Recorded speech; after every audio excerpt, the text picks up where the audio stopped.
Hey, welcome back to Fellowship in the Word. And I want to direct your attention here to Romans chapter 13.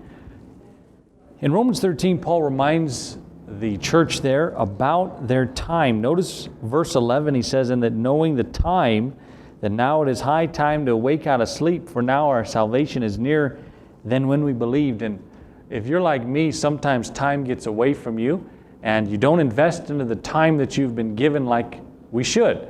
And I found this interesting that the average American, they spend their week as follows here: 53 hours sleeping, 26 hours working, 8 hours eating, 57 hours a week in leisure activities, 47 and a half hours watching TV or other social media things, and then 24 hours a week for other activities of life, everything else you could put in there. That's a lot of time wasted, isn't it?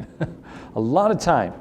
And how are you managing your time? We got to be very cautious and careful about that. And just very briefly here today, I wanted to direct your attention to that. He says also in Ephesians chapter 5, verse 14, "Wherefore he saith, Awake thou that sleepest, arise from the dead, and Christ shall give thee light." And so knowing that, the time is very important. Obviously, our time is coming very rapidly to an end. And we got to be redeeming the time, taking advantage of the time we've been giving. I've thought about several characters here in the Bible. You remember old blind Bartimaeus, son of Timaeus? There in particular, Luke 18, he crying out to God, crying out to Christ. They said, "Hey, be quiet. Be quiet, old Bart. Quiet down. He ain't got time for you. He's too busy." And Jesus said, No, come here. Come here. He knew the time, and he said, he's passing by right now. I better take advantage of that. And I'm calling out for Christ, and I want him. I think about old Zacchaeus. Zacchaeus there in Luke 19. Zacchaeus got up in the tree. You remember that? He knew Christ was coming his way just one time, and he got up and he made sure Christ saw him, and Jesus looked up and said, "Come on down. I'm going to your house today." He said, "You're coming to my house?" "Yep, your house." Took advantage of the time. The thief on the cross. The thief on the cross. Luke 23. The thief on the cross. It was now or never for that thief, wasn't it? Now or never. He said, "Remember thee.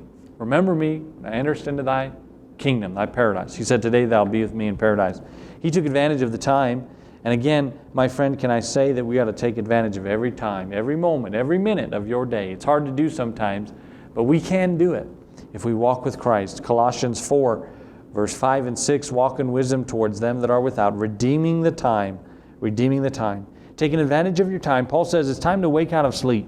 Now your salvation's near. Now it's time to stop messing around, fooling around, wasting time on things that are insignificant, and living for Christ. Living for Christ. How are you handling your time today, my friend? I hope you're handling it right. Doing it for Christ. Serving Him. Not taking it time. 57 hours a week in leisure activities. No. How much we could take 57 hours a week in Bible time. Memorization, study, witnessing, getting right with God maybe, prayer, all of that. Oh, what a difference it would make in my life, and I know in yours. All right? Redeem the time. Take advantage of the time God's given you. Amen? All right. Hope that was a help to you and a blessing.